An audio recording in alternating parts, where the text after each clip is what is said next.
सीते राम कथा हृदयम्।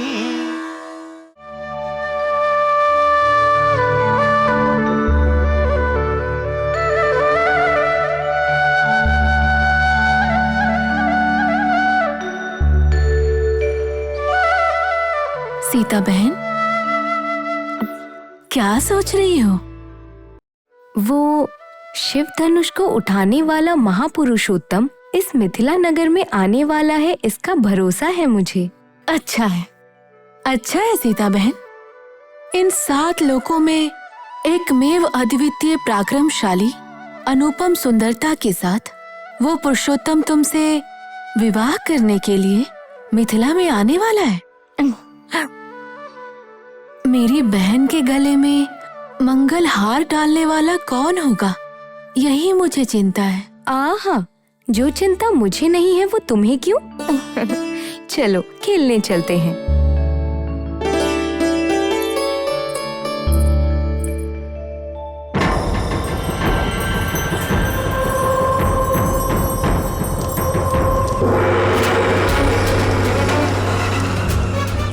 रुक जाओ सुबाहु, रुक जाओ, शांत हो जाओ। राम लक्ष्मण बालक हो सकते हैं परंतु सामान्य नहीं है। राम के मानव अस्त्र प्रयोग से मैं किस तरह बचा हूँ ये मैं जानता हूँ। मेरे अनुभव को देखने के बाद भी तुम उस यज्ञ को नाश करने चले गए। राम क्रोध में आकर तुम्हारा वध कर सकता है सुबाहु।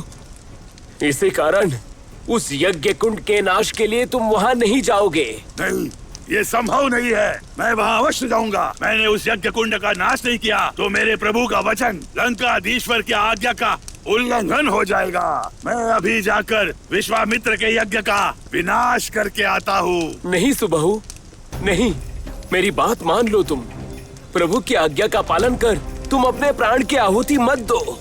सखा मारीच, जिस प्रभु द्वारा हमें संसार के सारे सुख और भोग वस्तुओं का लाभ हुआ है, उनकी आज्ञा का उल्लंघन करके मैं भयभीत होकर नहीं भागूंगा।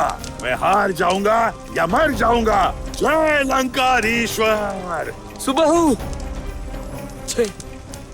प्रभु की बात का कब पालन करना चाहिए, कब पालन नहीं करना चाहिए, ये समझना ही सबसे बड़ी समस्या है।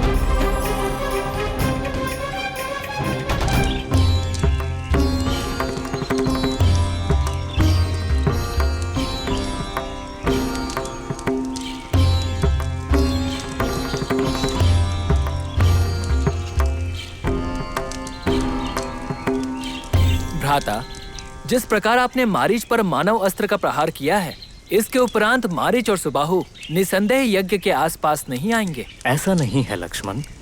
ये राक्षस अपने बल और अपनी माया को मिलाकर यदि हम पर आक्रमण करते हैं तो इस बात पे आश्चर्य नहीं है। आपने उचित कहा था भ्राता, वहाँ देखिए। ये सुबाहु फिर से यज्ञ के समीप आने का प्रयास कर रहा है।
गुरुदेव को मेरा प्रणाम।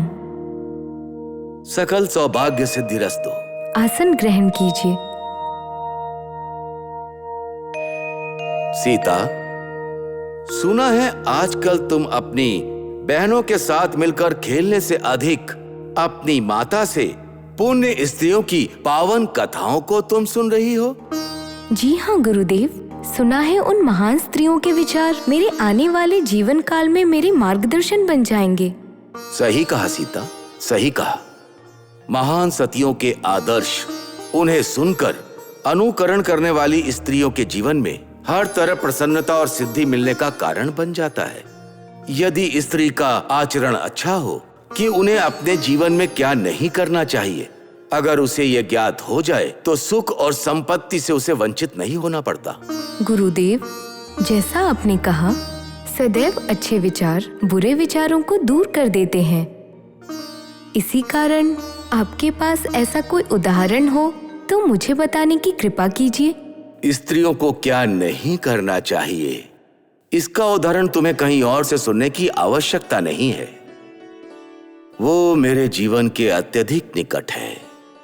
वो सुनाने में मुझे कष्ट हो रहा है, किंतु ये अप्रिय सत्य है और वो स्त्री कुल के लिए एक सीख का संकेत हो सकता है। वो मैं तुम्हें बताना चाहता हूँ। गुरुदेव, कृपया मुझे बताइए। अवश्य सीता। मेरे पिता महान तपस्वी महर्षि गौतम जी हैं। मेरी माता अहिल्या देवी एक अहित क्षण में अहिल्या देवी का सौंदर्य देवेंद्र को मोहित कर गया। धर्म अधर्म, नैतिक अनैतिकता को भूलकर देवेंद्र ने मेरे पिता गौतम जी का रूप धारण करके उनकी अनुपस्थिति में आश्रम में प्रवेश कर गया और मेरी माता के समक्ष अपनी अपेक्षाओं को व्यक्त कर दिया। मेरी माता मुझसे प्रेम निवेदन करने वाले अपने पति को समझकर इंद्र की अपेक्षाओं के शरण होकर बड़ी भूल कर बैठी। देवेंद्र के आश्रम से निकलने से पहले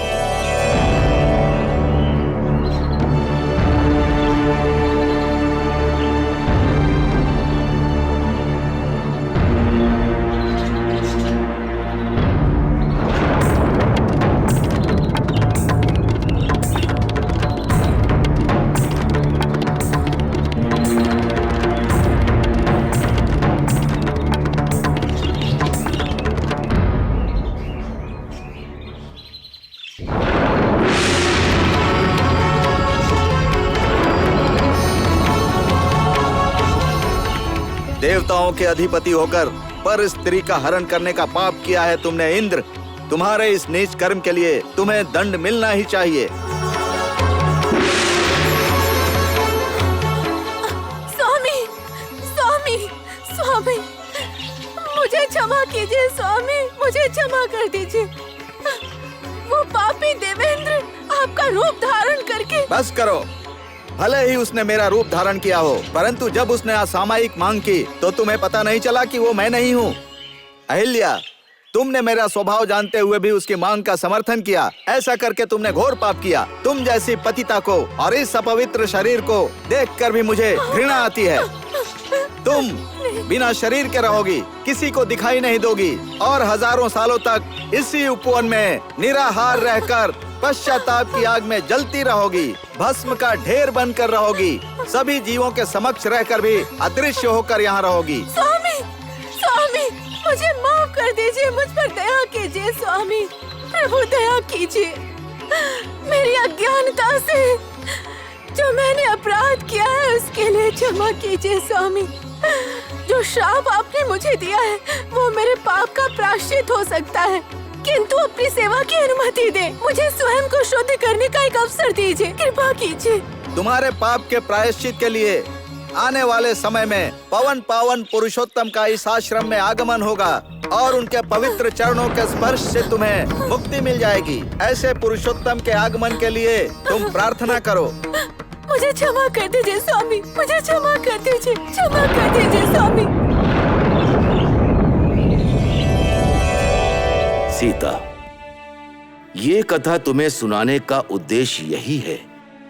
जो स्त्री सती धर्म का पालन करती है, काया वाचा मनसा, पति को किसी भी संदर्भ में किसी भी प्रकार का पति को कोई कष्ट ना हो, पतिव्रता का ये धर्म होता है।